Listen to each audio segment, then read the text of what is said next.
Hey guys, it's me, Parker. Y'all remember Super Auto Pets, the strategic auto battler with cute clip art that took Twitch by storm? A game that came out in 2021 and I'm deciding to make a video about in 2026. Why am I deciding to make a video about this in 2026?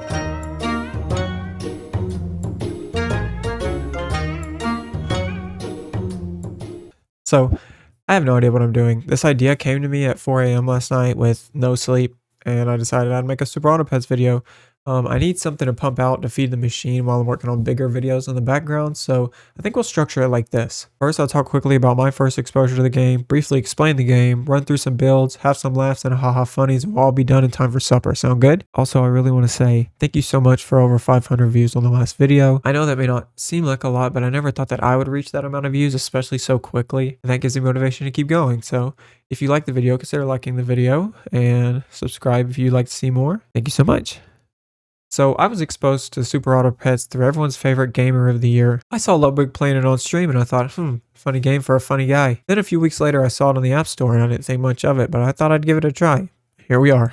The premise of the game is you're given a random selection of pets from the shop each round. You start each round with 10 gold as long as you have no buffs. Without buffs, pets cost 3 gold and food too, aside for certain items. The fun part is, different pets have different abilities that synergize with each other sometimes. For example, this dog gains health and attack every time a friend is summoned. Put him at the back of a summoner's team and he'll clear up. Okay? Sometimes. Or the elephant and the blowfish. The blowfish damages a random enemy every time it takes damage, and the elephant attacks the friendly pet behind it every time it's damaged. Put the elephant in front of the blowfish with a couple garlic and you got a machine gun. Also, you were required to pick a team name that is as close to an innuendo as possible. I don't make the rules, and you won't make a move in front of the grabby boogeyman, I'll tell you that. Now that we've talked about the game, let's rapid fire some builds and my opinion. Summoning.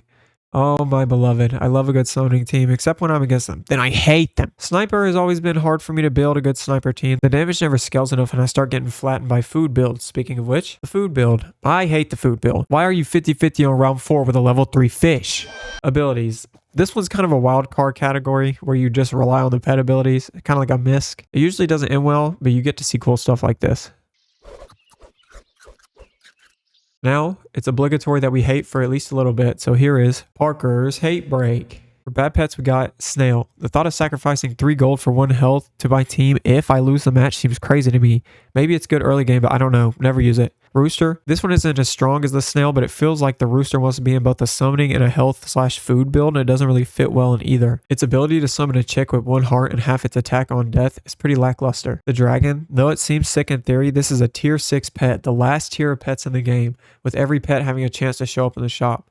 Its ability gives friends 1 attack and 1 health per tier 1 friend bought. That doesn't do much in the later rounds where you will see the Dragon and less tier 1 pets available to buy. And then the Badger and the Armadillo. These two are in the same boat where I just feel like I'm not smart enough to use them.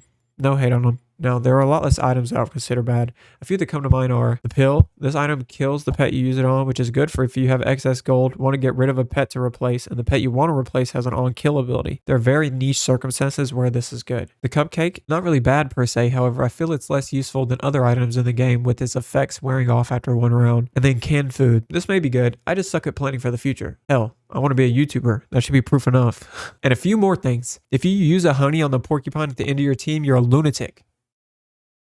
And I like that. And that's it. Just a quick one for this week. Working on a big video in the background, so stay tuned.